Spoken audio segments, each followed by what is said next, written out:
Assalamualaikum warahmatullahi wabarakatuh. Kami dari kelompok 4 akan mempresentasikan tentang sistem dan struktur politik dan ekonomi Indonesia pada masa reformasi dari tahun 1998 sampai sekarang. Masa Orde Baru. Krisis moneter. Pada masa Orde Baru, perekonomian lebih memberikan keuntungan bagi kaum modal atau konglomerat. Pada reformasi, krisis ekonomi lebih menjadi pemicu munculnya ketidakpuasan dan krisis-krisis lainnya. Adapun akibat-akibat krisis ekonomi sebagai berikut. A. Kurs rupiah terhadap dolar Amerika melemah. B. Pemerintahan melikuidasi 16 bank bermasalah. C. Pemerintahan bentuk Badan Penyihatan Perbankan Nasional BPPN. E. Perusahaan milik negara dan swasta banyak yang tidak dapat membayar hutang. G. Persediaan barang nasional khususnya 9 bahan pokok di pasaran mulai menipis. 2. Krisis politik. Demokrasi yang dilaksanakan dengan semestinya akan menimbulkan permasalahan politik. Ada kesan kedaulatan rakyat berada di tangan sekelompok tertentu, bahkan lebih banyak dipegang oleh para penguasa. Krisis politik sebagai faktor penyebab terjadinya gerakan reformasi, bukan hanya menyangkut masalah sekitar konflik partai politik dan UU politik yang tidak adil, melainkan masyarakat menuntut adanya reformasi di dalam kehidupan masyarakat maupun pemerintahan Indonesia. 3. Krisis hukum. Kekuasaan kehakiman yang merdeka dari kekuasaan pemerintah belum dapat direalisasikan. Bahkan dalam praktiknya, kekuasaan kehakiman menjadi pelayanan kepentingan para penguasa dan koroni-koroninya.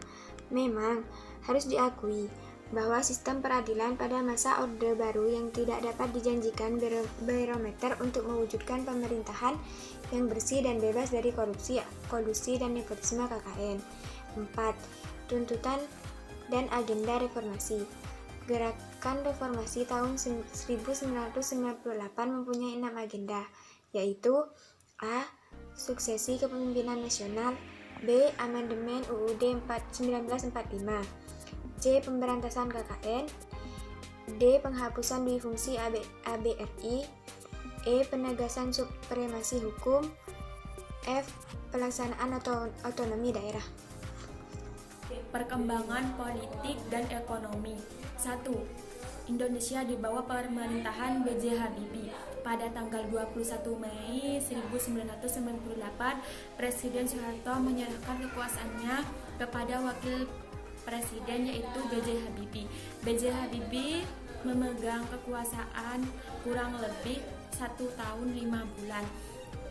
Ada 5 isu besar. B.J. Habibie mengeluarkan beberapa kebijakan, antara lain A.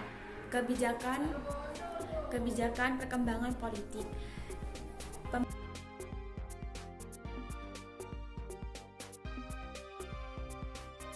B. Kebebasan mengeluarkan pendapat dan pemerintahan B.J. Habibie memberikan kebebasan untuk mengeluarkan pendapat di muka umum dalam upaya mengkritis kinerja pemerintah. 2. Masa pemerintahan Abdurrahman Wahid. Kiai Haji Abdurrahman Wahid dipilih sebagai presiden pada tanggal 20 Oktober 1999. Indonesia di bawah pimpinan Presiden Megawati. Megawati Soekarno Putri dilantik sebagai Presiden Republik Indonesia pada tanggal 23 Juli 2001. Adapun wakilnya Hamzah Has. Kebijakan yang dikeluarkan Presiden Megawati Soekarno Putri dalam rangka menanggapi tuntunan reformasi masyarakat sebagai berikut. A. Dalam bidang politik, mendirikan Komisi Pemberantasan Korupsi atau KPK. 2. Mengamandemen Undang-Undang Pemilu. B. Bidang ekonomi. Pada tahun 2003, banyak utang luar negeri Indonesia yang jatuh tempo. Hal tersebut menjadi pukulan kelak bagi pemerintah Megawati yang baru untuk berusaha lepas dari krisis ekonomi.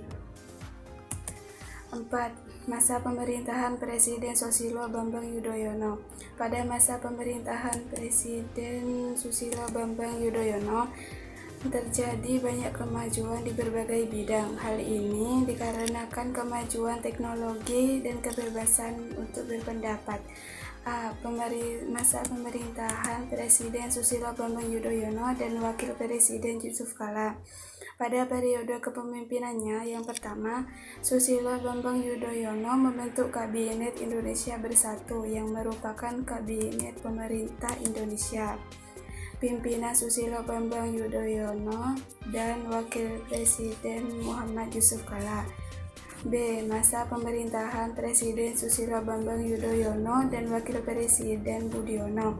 Pada pemilu 2009, Presiden Susilo Bambang Yudhoyono kembali menjadi calon presiden bersama pasangan barunya, yaitu Budiono, dan kembali terpilih menjadi Presiden Indonesia. Pada periode kepemimpinannya yang kedua, Presiden Susilo Bambang Yudhoyono membentuk Kabinet Indonesia Bersatu II, yang merupakan Kabinet Pemerintahan Indonesia.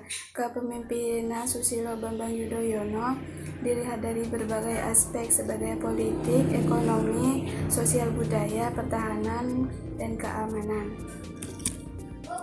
Ilmu pengetahuan dan teknologi. 1. Industri Dirgantara Nasional. Ketika Republik Indonesia baru saja berdiri, Nurtagiono, Pragiwadi Suryo, dan kawan-kawannya dari Angkatan Udara Republik Indonesia sudah membuat pesawat kecil jauh sebelum tahun 1986. 2. Teknologi komunikasi dan transportasi. 1. Perkembangan ilmu pengetahuan dan teknologi. Bidang informasi dan komunikasi. 1. Radio. 2. Televisi. 3. Televisi satelit. 4. Komputer. 5. Internet. Satelit komunikasi. B. Transportasi darat. 1. Perum Damri. 2. PT Kereta Api Indonesia. C. Transportasi air, sungai, danau, dan laut. Berikut beberapa yang mengurusi transportasi perairan.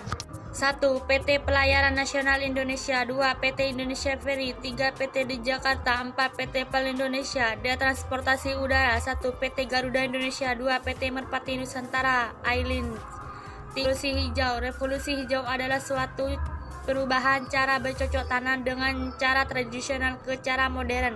Ada beberapa latar di belakang munculnya revolusi hijau, antara lain: A. Hancurnya lahan pertanian akibat Perang Dunia I dan II. B. Banyak lahan tidur yang tidak terurus. C. Upaya peningkatan produksi pangan. D. Munculnya masalah kemiskinan.